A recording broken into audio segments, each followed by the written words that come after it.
কোটিপতি হতে চাইলে 20 সেকেন্ডের দোয়াটি পড়ুন আর ফলাফল দেখুন।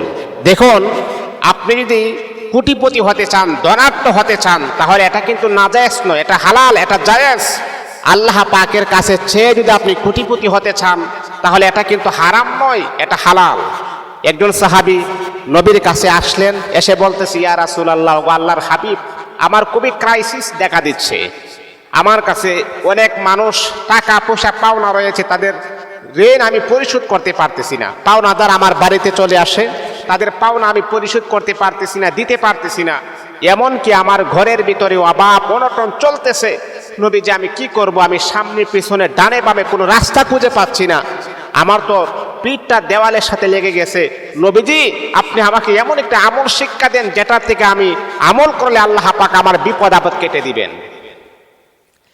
নবীজি সাহাবীকে বললেন, সাহাবী, তুমি জানো না যেই দোয়াটা পড়লে আল্লাহ পাক রব্বুল আলামিন রিজিকের মাঝে বরকত দান করবেন? এমনকি সেই দোয়াটা শুধু বান্দা করে তা নয়, আল্লাহ পাকের অসংখ্য অগণিত ফেরেশতারা কিন্তু সেই দোয়াটা পড়ে। এই দোয়াটা তুমি পড়বা, আল্লাহ পাক তোমার ঋণ পরিশোধ করে দিবেন, হালাল ভাবে তোমাকে স্বাবলম্বী বানাবেন। আমার আল্লাহ তোমার টাকা পয়সা ধন দৌলতের ভিতরে বরকত দান করবেন। দোয়াটা হচ্ছে বুখারী শরীফের 7563 নম্বর হাদিস। নবীজি সাহাবীকে বললেন, সাহাবী, এই দোয়াটা তুমি পড়বা। কোন সময় পড়তে হবে ও মা বোনেরা ও আমার পুরুষ ভাইয়েরা দিলের কান লাগিয়ে শুনবেন। যখনই আপনি ফজরের নামাজ যখন আপনি পড়বেন, ফজরের নামাজে ওঠার ফজরের নামাজে যখন আপনি যাবেন সুন্নত করার পরে, তখন ওই সময়টাতে এই দোয়াটা আপনি কমাস কম 100 বার আপনি পড়বেন। সুবহানাল্লাহি ওয়া বিহামদিহি সুবহানাল্লাহিল আযীম ওয়া বিহামদিহি আস্তাগফিরুল্লাহ। এই দোয়াটা আপনি 100 বার আপনি পড়বেন। ওযু করার পর পুত পবিত্র অবস্থায় আপনি 100 বার আপনি পড়বেন। নবীজি সাহাবীকে শিক্ষা দিলেন, সাহাবী চলে গেলেন। এই দোয়াটার আমল সাহাবী লাগাতার করা শুরু করে দিলেন, আবার কয়েকদিন পরে ওই সাহাবী নবীর কাছে আসলেন, এসে বলতেছেন, ইয়া রাসূলুল্লাহ, ও গো আল্লাহর নবী, আপনি যে আমাকে যে আমলটা আপনি আমাকে শিক্ষা দিয়েছেন গো নবীজি, ও গো নবীজি, এই আমলটা করার পরে আল্লাহ পাক রব্বুল আলামিন আমার কাছে যত মানুষ ঋণগ্রস্ত ছিলেন তত মানুষের ঋণ আমি পরিশোধ করেছি।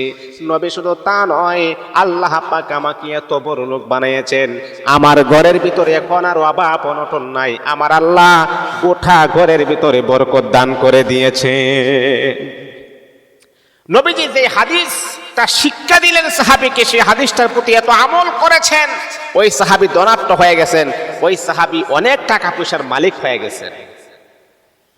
যেই নবী ওই সাহাবীকে শিক্ষা দিলেন, সেই নবীর এই হাদিসটা যদি আমরা মনে প্রাণে বিশ্বাস করে এই আমলটা আমরা করতে পারি, আল্লাহ পাক রব্বুল আলামিন আমাদের অভাব অনটন দূর করে দিবেন, টাকা পয়সার মালিক বানিয়ে দিবেন। ও আমার যুবক ভাইয়েরা, যদি আপনি ধনী হতে চান, টাকা পয়সার মালিক আপনি হতে চান, তাহলে ফজরের নামাজ ওঠার আগে সুন্নত নামাজ পড়বেন, তারপরে 100 বার আপনি পড়বেন সুবহানাল্লাহি ওয়া বিহামদিহি সুবহানাল্লাহিল আযীম ওয়া বিহামদিহি আস্তাগফিরুল্লাহ।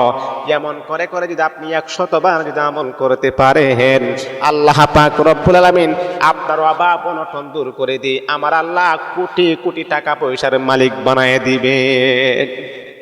মাত্র 20 সেকেন্ড সময় লাগবে আপনার, 20 সেকেন্ড। আপনি কি আল্লাহ পাকের জন্য 20টা সেকেন্ড সময় কি দিতে পারেন না? আপনি 20টা সেকেন্ড সময় আল্লাহ পাকের জন্য আপনি ব্যয় করুন, আল্লাহ পাক আপনার অভাব দূর করে দিবেন, অচিরেই আমার আল্লাহ আপনাকে স্বাবলম্বী বানায় দিবেন ইনশাআল্লাহ। এই জন্য মুহতারাম হাজিরিন, কমাস কম আমার আল্লাহ আমাদেরকে হায়াত দিয়েছেন, হায়াত নামক একটা দৌলত আমাদেরকে দিয়েছেন, আর সেই আল্লাহর জন্য আপনি 20টা সেকেন্ড সময় ব্যয় করুন, হালাল ভাবে আপনি ধনী হতে পারবেন ইনশাআল্লাহ।